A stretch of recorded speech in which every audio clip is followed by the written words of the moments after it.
Khulna city কর্পোরেশনের 2025-26 অর্থ বছরের বাজেট ঘোষণা করা হয়েছে।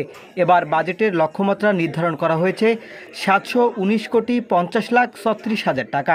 গত বছরের লক্ষ্যমাত্রার তুলনায় যা 250 কোটি টাকার কম। এ বাজেটে নতুন কোনো কর আরোপ করা হয়নি। বৃহস্পতিবার বেলা 11টায় সিটি কর্পোরেশন মিলনায়তনে এ বাজেট ঘোষণা করেন কেসিসির প্রশাসক ও বিভাগীয় কমিশনার মোহাম্মদ ফিরোজ সরকার। বাজেট অনুযায়ী কেসিসির নিজস্ব তহবিল থেকে 114,89,05,000 টাকা বরাদ্দ রাখা হয়েছে। এর মধ্যে সামাজিক কল্যাণ, জনস্বাস্থ্য ও পরিবেশ খাতে উল্লেখযোগ্য বরাদ্দ রয়েছে।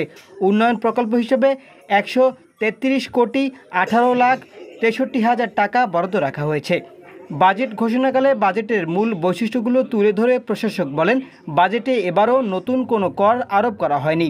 বকেয়া পৌরকর আদায়, নবনির্মিত সকল স্থাপনার ওপর প্রচলিত নিয়মে কর ধার্য এবং নিজস্ব আয়ের উৎস সম্প্রসারণের মাধ্যমে কর্পোরেশনের আয় বৃদ্ধির পরিকল্পনা নেওয়া হয়েছে। এটি একটি উন্নয়নমুখী বাজেট। 2025-26 অর্থ বছরে বাজেটের প্রস্তাব করা হয়েছে 719,50,36,000 টাকা। এর মধ্যে রাজস্ব তহবিলের সম্ভাব্য আয় ধরা হয়েছে 450,93,73,000 টাকা। রাজস্ব ব্যয় ধরা হয়েছে 277,65,77,000 টাকা। অনুরূপভাবে সরকারি অনুদান দ্বিতীয় অংশে ধরা হয়েছে 130,28,00,000 টাকা।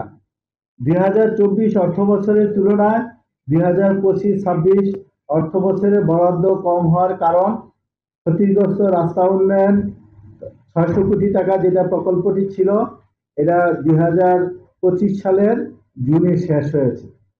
বাজেটের সড়ক ও ড্রেনেজ ব্যবস্থাপনার উন্নয়ন, জলাবদ্ধতা নিরসন, বর্জ্য ব্যবস্থাপনার উন্নয়ন, নাগরিক সেবা সম্প্রসারণ, ডেঙ্গু প্রতিরোধ, মশক নিধন, ধর্মীয় উপাসনালয়, পার্ক, বিভিন্ন শিক্ষা প্রতিষ্ঠান, রাস্তাঘাট উন্নয়ন, কেসিসির বিভিন্ন দপ্তর আধুনিকায়ন ও জবাবদিহিতা বৃদ্ধি এবং স্বাস্থ্যসেবার উন্নয়নে বিশেষ গুরুত্ব দেওয়া হয়েছে।